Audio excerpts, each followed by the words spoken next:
I think the case studies are so important to break down silos and America's great for that, right? I feel sorry for anyone who's not working in the American market because I think you can get people who will give you a go and give it a chance and not hate you if it doesn't work. And inevitably you'll fail a few times. So don't be scared of failure because the one win is going to carry you forward. Ishveen Jolly is shaking up sports sponsorship like a thunderstorm hitting a stagnant pond. She didn't just play by the rules, she torched them, leaving the old guard clutching their spreadsheets in panic. From cricket pitches in India to turning the sponsorship world into a data-driven powerhouse, Ishveen's here to disrupt everything. On today's Ad Attach show, we're diving into her no BS approach to ripping up the playbook and making old-school marketing look like a joke. Get ready for a wild ride. Troutman, the czar of the TCPA, isn't just the guy you call when your phone rings too much. He's the guy you must call. Need to navigate the legal minefield of robocalls, texts, and telemarketing nightmares? Troutman doesn't just give you advice. He hands you a roadmap, a compass, and a do not press this button sign. Practical? Yes. Actionable? Absolutely. And if you're not calling him first, let's be honest, you're probably making a mistake. Welcome to the Don't Show and Pace Lock Lads, and let's get something straight. The old ways of sports sponsorships, those handshake deals behind velvet ropes, are as outdated as MySpace profiles. Today's guest, Ishveen Jolly, didn't just notice this dusty status quo, she took a sledgehammer to it. She's built a sleek marketplace that's giving brands and athletes an efficient, data-driven matchmaker. Forget the fluff, this is about smarter deals, better insights, and leaving the old guard clutching their pearls. First of all, the hardest question, how are you feeling today that we're about to pry open the creaky gates of your early career decisions and rummage through all those dusty marketing decisions? I think I'm ready for it. Your background is like a modern art masterpiece splattered across the grimy walls of old school marketing. You've talked about traditional marketing teams acting like reclusive monks, each praying in their own silo. How did you become the one busting down the metaphorical monastery doors and forcing them to share their secret scrolls of data and strategy? Yeah, I think I was very lucky that I actually started my sports marketing sponsorship career quite uniquely in India. So I was a management consultant in London, and then I decided I wanted to work in sports. My parents, well, I'm of Indian origin. I was born in England. And Right. So I was like, if I'm going to do one crazy change, why not do two? So I moved to India to join the sports marketing world, became a sports agent. And I think It's a lot of cricket, right? a lot of cricket, a little bit of golf, field hockey, but a lot of cricket. And I think sometimes when you work in a non developed market, there's less barriers. There's no rules, and it's just like, let's just do this and let's just do this and let's try this. And so then when I moved to America a number of years later, I probably had this mindset of like, well, why can't we do this? And because ironically, I'd done much more advanced deals, different types of activations, more amplification. And when I moved to America, it was a lot more rule-based, the silos, all of this. And so I think I'd already kind of seen the future by being in the past, bizarrely. So you also said that marketers used to hoard their data. What do you mean by that? I think there was this idea that I'm going to essentially do my thing and not really share the results because I don't really want anyone else to, well, I'll present what I want to present, but it's not going to be for the benefit of the org. And so I think there was this idea that where we came along and said, okay, well, if this is working, if an organic post works well, then let's pass that on to the paid team and the paid could use it. Or if this person drives X result for you, then maybe PR could be, if it's driving loads of brand awareness and open email opens, then maybe your PR side could also use this in pitching journalists. So I think there's this idea of sharing your wins a little bit more for other teams to also then apply that name, that image, whoever, that deal. How did that experience affect your work in convincing brands to adopt a tech-enabled approach? Did you find that you had to kick down virtual doors, or did you just have to seduce them with this promise of sweet ROI? I think I was quite naive, actually, where I figured, as a consumer, you will use anything that saves you dollars or saves you time or makes your life easier. And I thought, well, that's the same logic in the B2B world. And I realized actually that B2B is obviously more about relationships than I had anticipated. So even though we were cheaper, we were better, we were smarter way of doing things, there was a little bit of resistance because it was like, yeah, but my friend works at that agency, or my friend works at is an agent at CAA, so I always use him. And so I think the resistance was a different type of resistance than I imagined, and it was quite hard to curb. And so I suppose how did we get over that? By also becoming cool as well, like get cool investors, make sure we do a lot of the brand building stuff that we did. I didn't really think that we would need to do because I thought the solution would talk for itself, but it was harder. Yeah. You're gonna see me shine, shine, shine, shine. Walking on beams of light, light, light, light, light. You're gonna see me shine, shine, shine, shine. I can't help myself, no, no.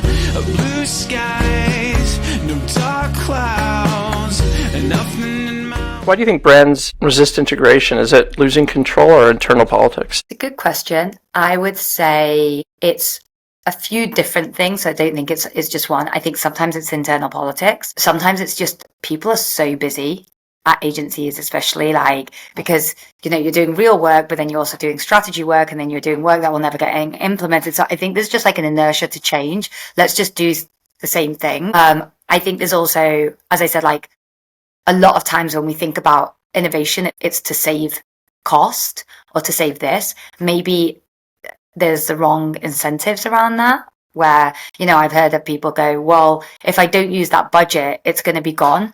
So I don't care that you're a better value product. So I think there's a few different things around it. So how do you make data analytics, which usually is exciting as cold porridge, into something that's exciting? I think the big thing, which my tech co-founder, he came from a UI UX background. I think a lot of people, when they present data, they don't think about how easy it is to use and how it looks on the screen. And so I think a big part was him making the website look good and making numbers easy to view and understand. And obviously in marketing, jargon, what is CPM? What is the definition of engagement rate? And I think a big part of it is actually defining things so people understand what time frame, what is this rate? How did you calculate it? When was it last updated? So I think there's a lot around data and analytics, which you actually need to make sure that is understandable and easy to view and easy to understand for the end user. And I think we've done that really well on our platform. So if old school marketing attitudes were personified, would they be a stubborn mule refusing to budge, B, a librarian who won't let you borrow books, C, a hermit crab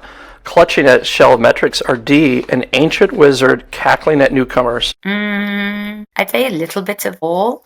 I'm going to say the old wizard. Yeah, I'm voting for the wizard too. Yeah, I think I'm seeing a beard full of old Excel spreadsheets. Yeah, and I don't think what you've done is not wrong, and it was magical at its time. Right. But there's new ways of doing things, and that's what you have to embrace. So yeah, definitely. I'll go D. So what's the biggest lesson you carry forward about smashing silos and making everyone share their toys? I think one is be patient, which entrepreneurs are not necessarily good at being patient. And I think a lot of people burn out in that process, but I think you have to be patient. I think sometimes it's easier to sell direct to brands before you go to agencies as well. Agencies maybe take a little bit more time to adopt. So I think be patient, be methodical about how you break in. It's not sexy to start so small with companies that no one's heard of, but sometimes you have to do that, get the wins, go bigger, etc., etc. So I'd say one is be patient, and I'd say two is having the proof points, right? So get some wins under your belt and share them. I think the case studies are so important to break down silos, and America's great for that, right? I feel sorry for anyone who's not working in the American market, because I think you can get people who will give you a go and give it a chance and not hate you if it doesn't work, and inevitably you'll fail a few times. So don't be scared of failure, because the one win is going to carry you forward. So you craft a marketplace that hands brands the keys to a roster of professional athletes and influencers. It's a little bit like a VIP menu of marketing beefcakes and brand ambassadors. How did you first realize that hooking up brands with sports stars and personalities could be as smooth as swiping right on a data app, with more jersey sales and fewer awkward pickup? Yeah, it's when we first started, it was very agnostic to the type of sponsorship deal you could do. So you could still go on our platform and do a team deal or an event deal. But kind of when we launched with the athlete, and I had represented athletes before, so obviously it was my background, but it was genuinely thanks to the rise of influencer marketing at the same time. And out of nowhere in the last 10 years, we've seen whole divisions come up called influencer marketing. We've seen titles, and there was not really a background in this. So I'd say sponsorship has been around for 60 years, and that's what we wanted to disrupt. But then the rise of influencer marketing suddenly meant that it was actually like a proper need and like a new need as well. So I'd say it was like that combination that just meant it was like match made in heaven. What kind of, is it all sorts of sports stars from minor leagues to major? Yeah. And do you 100%. have any example brand that found their star player fast through your platform? Oh, yeah. So we have over 18,000 athletes, and we'll say content creators, influencers, Right. because we often have like golf content creators or Peloton instructors who technically might not be athletes. So we have 18,000, which includes like 80% of the NFL, the NBA, loads of golfers, Premier League athletes, all of that. I'd say, Any video gamers? yeah, we do. Yeah. Oh, So very nice. They're supposedly athletes now, too. they are for sure. And also what's really interesting is obviously a lot of athletes are gamers a lot of the time when they're not playing sport. So you've kind of got like the combination of the both, which is quite powerful. Yeah, they play a lot of Call of Duty. I've noticed that all the athletes that I know, the stars, they all play Call of Duty. They love it. Yeah, exactly. Yeah. So that what you just said, like that's probably one of our like reasons why people use us is the last minute.com-esque nature. So what we tend to do is we've got a lot of data, social listening, demographic data. We also have this thing called campaigns, which is like a job posting. So a brand can say, hey, looking for an athlete to turn up to our new store opening in Miami next week. We're offering $500 or $5,000 to come, and all of our athletes and agents can apply to that campaign. That's how we get things done so quickly and so authentically. So how did the experience affect the trajectory of how you pitch athletes, influence partnerships to brands that are stuck in the era of random U2 kids hawking candy bars? I'd say, I think you're kind of trying to meet people where they're at. So it's like, okay, if that's the campaign you want to do, well, here's a better person to do it. Or if like, well, that's the person you want to use, then here are different campaigns that you can do. So I think it's not about changing absolutely everything and saying what you're doing. Because obviously what you're doing, like we've actually had some flops where people have come to us and they've said, oh, it didn't work. And we're like, well, what does work for you? And they're like, well, what works for us is YouTube. And it's like, well, why are we doing an Instagram campaign with athletes? There's too many new variables. So I think it's often like small iterations versus throwing out everything that's working for you and putting in something new. So how do you measure the impact of an athlete's endorsement without the warm, fuzzy brand love claims? Yeah, I mean, everything from like we can go as deep as sales. So we integrate with a lot of the affiliate networks to be able to get like tracking links and actually do sales. You can even pay athletes through commission and royalty deals. Cash is king, obviously, before everything else. But we can Right. get as granular as sales. We can like obviously use UTMs where you can see your own Google Analytics. But of course, as everyone knows, like a lot of influencer is more brand awareness. So I think it is important to look at like shares, likes, saves, and we get a lot of that by working with the platforms, but also because the athletes and the agents are signed up to us. Even if it's a story where all of the information is only visible to the athlete, we get them to upload their story insights to us. So I think there's almost like this element of like relationships, even though we're a tech, to get that proprietary data to give you a full view of what happened. As you stare into the future of athlete influencer marketing, what do you hope will define the next generation of these partnerships? I think we're already seeing it, but like the focus for athletes to be able to produce good content. So as we move from like static images to videos because of Reels or TikTok or YouTube Shorts, you need athletes to actually produce content that doesn't feel stiff, isn't awkward, isn't them like looking at a screen and like reading a script. And so we're already seeing it with like the So college not Cameo. Yeah, not Cameo, basically. Real, authentic. I think real, authentic partnerships and that coming across in the content is what we're hoping for and what we are definitely moving toward with all of our deals. Yeah, you mentioned once that too many of the sponsorship deals happen because someone's second cousin once shared a cigar with the CEO at a golf club. So how did you realize that these behind-the-scenes buddy systems were choking the industry like old vines on a neglected vineyard? I think what happened was actually I moved to America for personal reasons and I had like all the background in sports. You know, I'd been a sports agent in England, in India, knew everything I was doing. You know, I'd studied at Oxford. I was a smart individual. And then I suddenly got to New York and I was like, oh my gosh, like I don't know anyone and I can't work in my industry. Like that doesn't Right. really happen in many other industries where you're like, I've got the skills, but because I don't have And no one here knew what cricket was. Yeah, exactly. So I think that made me realize, like, wait, there must be deals to be made by people who are not in the know. Let me go out and make those happen. Can you give an example where a brand picked a partner that made zero logical sense, like hiring a sumo wrestler to sell yoga mats? I mean, I don't really like to shit on anyone's deals because everyone's got like their reason. But I think the ones that I personally don't love is like where you've picked someone super luxury who would never use that product, like a mainstream product. That's true. That's always a problem. You see that all over Instagram. People who you know aren't using that cheap product, especially when it comes to makeup. I think they aren't using the $5 cheap product from China. They're going to Sephora and buying their personal brand. And I do think like it's okay if you create the story around it, which is like, hey, I gifted this to my mother or cousin, or my assistant. Yeah, exactly. Well, that's where gift bags go. If you've ever worked in entertainment, that's where all the gift bags go. All the stuff they don't want, they give to their assistant.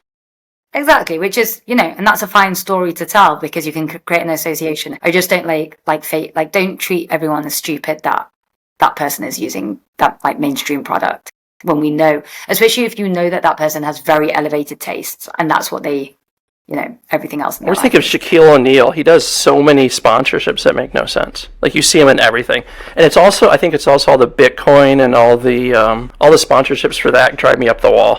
But in a way, Shaq's brand is around, I do it because I love money and these deals make commercial sense for me and everyone knows that. So in a way, like I don't mind those ones as much because I feel like, of He's course, just being honest.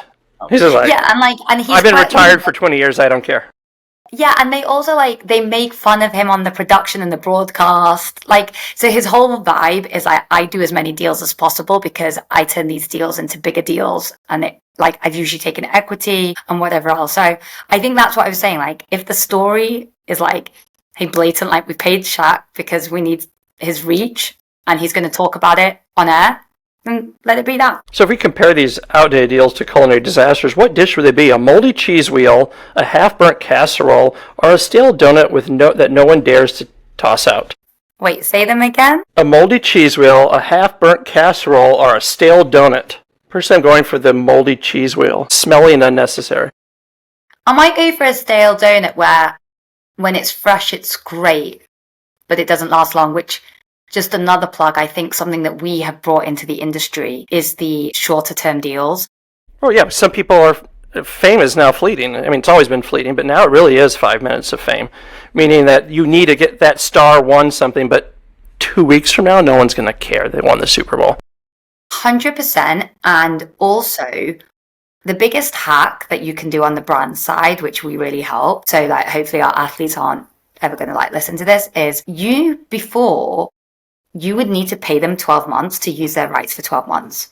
Today, you can do a deal with them for one social media post and you can get the rights to use that content for let's say 3 months or 6 months. So if they do stay relevant, you have the right to keep using it. And if they're not, then you haven't overpaid them for 12 months when they've gone stale, kind of thing. If you continue to champion transparency and data, do you think the industry will finally use logic over loyalty? I think we're already... Logic over loyalty, I'm not sure. Logic over... Yeah, I think so, but I still think it's hard.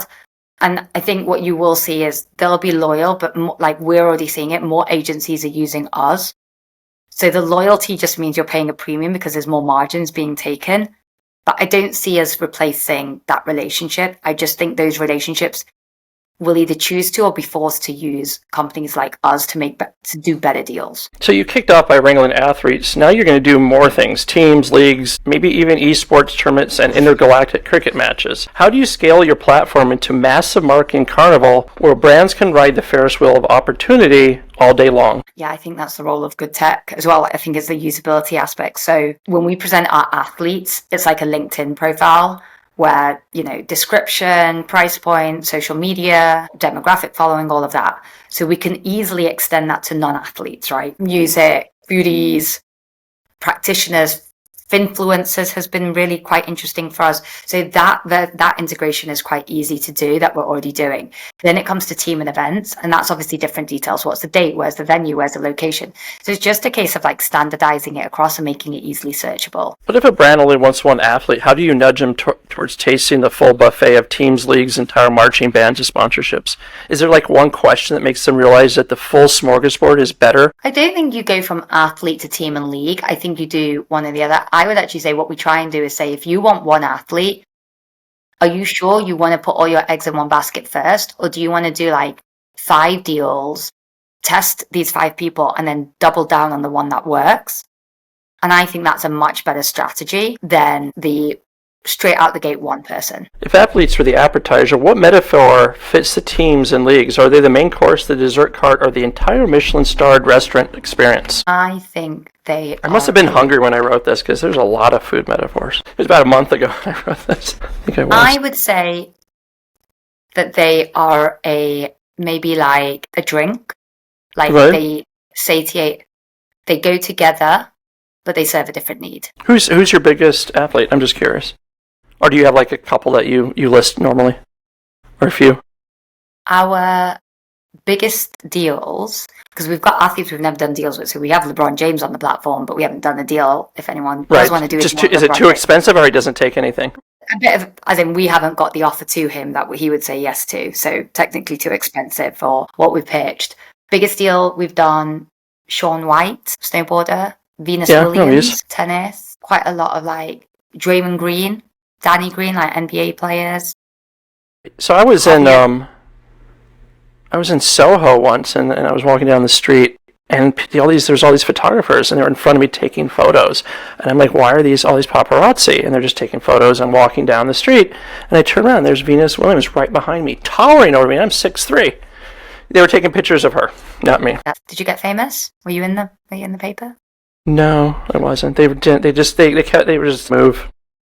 Mm. But yeah, she is tall. Well, until you're right next to her, you don't realize how tall that woman is. Yeah. As you orchestrate this grand expansion, what's the key ingredient to maintaining your brand ethos while exploring bigger playgrounds? How do you keep it real? I guess that's the question. Yeah, I think one is like being mission focused, where we're essentially trying to make sponsorship better. And like in the recent year, actually, this was interesting.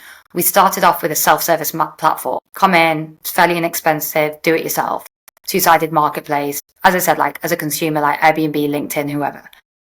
In the last year, we actually got rid of our self-service, and we only do a premium, like white glove service. We charge more, but we deliver everything for you. So essentially think of us a bit like a tech-enabled agency or an extension of your team, full service partner. But within that, I was like, are we moving away from our mission, which is to do as many deals as possible for everyone? And I realized we're not, because actually if you have a better experience, you stick with us for longer, you're going to do more. And so I think that's like the point, which is like, you can pivot and change, but what's your core? And at the core, what we want to do is make sponsorship better. And if that means we should manage it for you, then we will. All right, I want to move on, and I'm going to put you on a desert island and leave you there. You don't have any agency pals, no AI, or not even a stressed intern to blame. Who would you bring, and why? I would bring anyone. Do I have to know them? Yeah, you're allowed to. Yeah, it doesn't matter who. That's the magic of this island, I guess. You can strand anyone, including famous people. I think I'm quite good at like strategy, but I am definitely not the person for a desert island. So I would bring the last person who won, like, I'm a Celebrity, Get Me Out of Here. Because then they could help me survive. Who? I don't know who it is. I'm just... Whoever. Just a random celebrity? No. Sorry, there's a show called I'm a Celebrity, Get Me Out of Here. They dropped them on a desert island. Right. Yes, I've never seen it. I'm sorry. Yeah. So I would bring the winner of that. That makes a lot of sense. No one has said that yet. Okay. That's probably the best answer. Although a lot of people say Bear Grylls. Because I guess... Do you know who he is? No. No, that doesn't help. He's a survivalist, has a TV show. Oh, so there you are. So, like, basically... Yeah, so that's a lot of people say that. Yeah. See, a lot of people on the show won't know who cricket is. You didn't know who Bear Grylls is. What is cricket? It's like baseball with a flat bat? No. Is that like an insult? And if you say that, people get insulted? Am I banned from India now? No, they'll invite. That's not true, because I want to go to India. There's this there's a Jewish community in South India, has one of the oldest synagogues. that I wanted to go take a look at. So now I can't because I insulted Cricket. I think they'll embrace you. Don't worry. So I noticed that you said you would bring a storyteller and a survival expert. Why? I think one, you need to stay alive, so that's your like survivor person. Yeah, you can't do much else if you're dead. Okay. And then on the other hand, you kind of just need to be entertained so that you don't like give up, get despondent, get bored. So I feel like someone who is really entertaining would be great. Any specific person? I don't really, not really. I think I'd actually like someone who I've never met before, because then you're like, there's loads of like new interesting things to talk. How do you think this experience might affect the trajectory of how you would build real teams? So, which experience? Being on a desert island? Yeah. I presume I'd come back and find that every problem was like futile compared to what I'd already done. Yeah, survival. Yeah, so If you could pick only one person who had to be the storyteller, survivalist, brand strategist, and chief cook, what qualities would you prioritize? Would you basically invent a marketing MacGyver who can also fillet a fish? MacGyver was a TV show here. I don't know if you had it. About a guy who could build something out of everything. what qualities would I think someone who does well under pressure? Is there someone in your life, or is this again like a Gordon Ramsay? Does Gordon Ramsay do well under pressure? No, He also can shouts. cook. I definitely wouldn't want anyone who shouts. He might make it too miserable. Yeah, no. Or maybe that's all a front, and actually, like, you know, like comedians are not very happy, supposedly, off stage. I know. Like, maybe Gordon Ramsay's really fun, he just puts it all on. Yeah, I used to read the British tabloids, so I think he's that way in real life. Okay, then, yeah, no, not. After you escape the island, what's the one lesson you bring back to your work life? Something like always carry data protection, or never trust a coconut that promises high CTRs. I think I would. Oh, yeah, well, what would I bring back? I would write up my story, become an influencer, and then like make loads of money from my own website. On your platform. Yeah. Do you think you'd eventually go crazy if you're by yourself or with very few people? How long are we talking? I don't know. I mean, no one's rescuing you, so I mean. Well, eventually someone rescued you because we just said you came back to work. Yeah. I'd like to think I'd see it as like a plane journey where you get like a nice reset. Like COVID. I think the thing is, like, COVID showed us that we're way more resilient and flexible than anyone realizes. So I think you just adapt. As long as like the physical, I've got water, I'm not in fear of being eaten. So behind the polished brand deals and data-driven bravado, there's a human being who once had dreams, fears, and maybe even believed in the Easter Bunny. If you could have a superpower, like seeing the ripple effect on every decision, how would that change the way you lead, mentor, and choose your next big moves? I think the reason why I put that down, and maybe it was like on that moment I was thinking it'd be really nice to know XYZ. Yeah, you put foresight. Yeah, foresight. I think you end up doing a lot of like busy work. Right, like kind of I said, like you do all these failures to learn one thing. You spend all of this money to do X. You employ 10 people knowing that like 3 might be great. And so I think there's a lot of like time, energy, money wasted in making wrong decisions. And that's a necessary part of life because we don't have full foresight. I think if I had that, I think you would just like right now, for example, American election, we have no idea which was the better choice. Everyone's made their choice, and there's like massive fear or massive optimism, like massive amounts of optimism. And so if we just knew, then It would be fun. Where's all the fun in that? But then maybe we create like fun, like, you know, you would just enjoy living in bliss, like in a, I don't know. See, this is the thing. I don't even know whether this is a good one because I don't have foresight. But if I had foresight, maybe I'd know that the superpower sucks. Is there a specific decision that you love to rewatch in slow motion? Like nearly everything related to the company, life, all of them. I'd be like, wait, what did I do that for? Because I don't believe in regrets. So it's not like I regret it to do it, but it would be like, you know, at this point in my life, I mean, I would definitely be a billionaire, right? If I knew, everything. Be like, yeah, I'd know everything, like which degree to pick, blah, blah, blah. Like, yeah, it'd be amazing. I'm backing this superpower. So who is your marketing Yoda that was dishing out ROI wisdom like convert you must? You know, actually, I'd say that where the whole thing came from was like this idea of like the whole sponsorship could be done in a different way, and what does sponsorship really mean, and how can it not be siloed. And my, I suppose, adopted godfather through work is a guy called Jay Narayan. He works and lives in India. So he's definitely my Yoda, but not because of results or anything like that, but more from like, A, a brute force of getting shit done, but B, this idea of like, how can sponsorship become the most important thing to someone's marketing strategy? And that's kind of what he showed me. Are you still in touch? Yeah. So what's one crazy opinion about the industry that might cause a few spit takes at the next conference coffee bar? Something that would make the old guard gasp like they just swallowed a cactus. I think most athlete deals not done through us are just a massive waste of money. They don't have an ROI, you think? I mean, you never know if they have an ROI because it's not tracked. But it's but let's say you're overpaying for the deliverables you get. You probably don't even get all the deliverables that you were promised contractually. I'd say maybe like you're getting 60% of your contract if it's a longer term deal. And I think no one really understands like how to truly amplify all of this stuff, because I think there's a lot of fear in sports, like, oh, but what can I do with the NFL logo, and what if I get in trouble? And that's obviously like, fear is a big way that businesses have sold, lawyers, accountants, all of this. And so, you know, we're like a kind of like, ask for forgiveness later, let's try and give it a go. Like, a lot of these rules are unwritten of like, what can you do, what can't you do, especially when it comes to social, because obviously when a lot of these rules were written, they were for like TV and like, you know, X many people in a creative, or what does that mean on social media? So I would just say, I don't think people are doing enough with their athlete deals, and I don't think they're doing the right deals. So what's one piece of advice you give to someone too scared to rock the boat in your cookie cutter marketing world? Athletes, they're a feel good, right? So if you include, let's say you've done a deal with a Paralympian, you put that person into your marketing email and say, check out how we supported this Paralympian, or check out this Paralympian's 8 tips for keeping your diet healthy or having a positive mindset. That is going to work and be amplified. And I think a lot of people are like, yeah, but if it doesn't perform well, then that's on us. But you've kind of got to have faith. Like, you pick this person for a reason. They're going to perform well on your marketing, in your PR, in your MMS strategy, and all of that. And so I just think people underestimate how powerful using, it doesn't matter that they might have 2,000 followers. Their name might mean nothing, but Paralympian is Paralympian. An LPGA golfer is when I used to live in New York, you'd walk, kind of like what you were saying, like you'd walk into a bar and people are like, oh, there's an NFL player here. You don't even know who that person is. You probably do. They might not even be on the team. They might just be a tall person.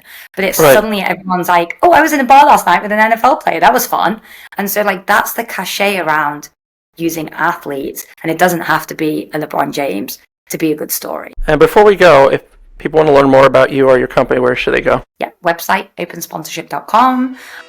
You can like sign up for a free account, check us out, drop us an email, add me on LinkedIn, reach out. That's a wrap on today's episode of the Adotat Show. A huge thanks to Ishveen Jolly for dropping truth bombs and completely rethinking how sports sponsorships work. If you're not paying attention to how she's flipping the industry on its head, well, you're already behind. And, of course, we couldn't do this without our incredible sponsors, Troutman Amen LLP, the legal experts making sure you stay ahead of the game, Rebrand helping you create brands that stick and stand out, and Incremental.com, the folks driving data and growth for businesses that want to do more than just play it safe. Stay bold, stay curious, and remember, know more than you did yesterday. Catch us next time, where we keep disrupting the status quo, one conversation at a time.